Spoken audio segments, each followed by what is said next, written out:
Light, जिसकी speed इस universe में सबसे ज़्यादा तेज़ है।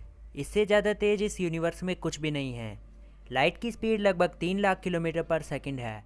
और ये अर्थ, जिसका डायमीटर केवल 40,075 किलोमीटर है, मतलब एक सेकंड में लाइट हमारी पृथ्वी के 7 से भी ज़्यादा चक्कर निकाल सकता है। लेकिन क्या लाइट वाकई में तेज़ है? आज की इस एपिसोड में हम जानेंगे कि लाइट फास्ट है या स्लो।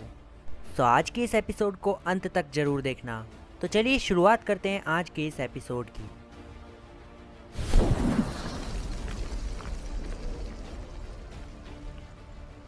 लाइट की स्पीड हमें फास्ट लगती है क्योंकि हम इसे अर्थ से रिलेट करते हैं, और यूनिवर्स के लेवल पर तो इसकी स्पीड कुछ भी नहीं है।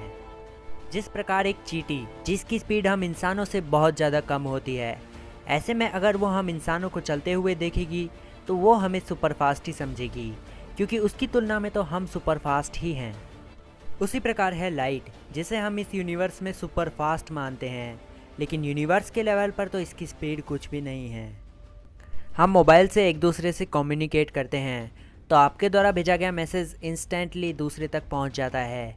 कम्युनिकेट करने के लिए जिस इलेक्ट्रोमैग्नेटिक वेव्स का इस्तेमाल होता है वो लाइट ही होती है, इसलिए हमारा मैसेज इंस्टेंटली कहीं भी पहुंच जाता है। लेकिन यूनिवर्स के लेवल पर ऐसा नहीं होता, क्योंकि यूनिवर्स तो अनंत है और इतने ज़्यादा विशाल ब्रह्मांड में लाइट की स्पीड तो काफ़ी कम होगी। अपोलो मिशन, जिसके दौरान हमने पहली बार चांद पर कदम रखा, धरती से चांद की दूरी लगभग 3,84,400 किलोमीटर है। इसलिए कोई भी मैसेज धरती से इंस्टेंट नहीं पहुंच पाता था, क्योंकि लाइट एक सेकंड में तो 3 लाख किलोमीटर ही ट्रैवल करती है। इसलिए कम्युनिकेशन में थोड़ा डिले हो जाता और मैसेज 1.255 सेकंड में पहुंचता था। अब हम अपने स्केल को बढ़ाते हैं और पहुंच जाते हैं साल 2050 में, जब इंसान मंगल ग्रह पर पहुंच गया होगा। मंगल और पृथ्वी की दूरी करीब 21 करोड़ 72 लाख किलोमीटर है। लाइट को ये डिस्टेंस कवर करने में करीब 22 मिनट और 24 सेकंड का समय लग जाएगा। इस तरह आप मार्स पर रह रहे व्यक्ति से 1 घंटे में केवल 3 बार ही मैसेज कर पाएंगे।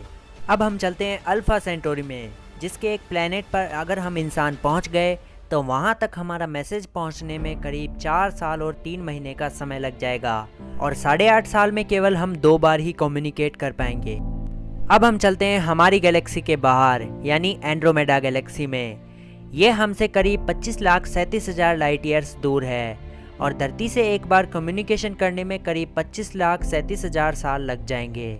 इस यूनिवर्स में करीब 1 करोड़ से भी ज़्यादा गैलेक्सीज है। अगर हम 40,000 किलोमीटर के डायमीटर वाली पृथ्वी का कंपैरिजन लाइट से करें तो लाइट सुपर फास्ट है, लेकिन अगर यही कंपैरिजन हम पूरे यूनिवर्स से करें तो लाइट काफ़ी ज़्यादा स्लो है।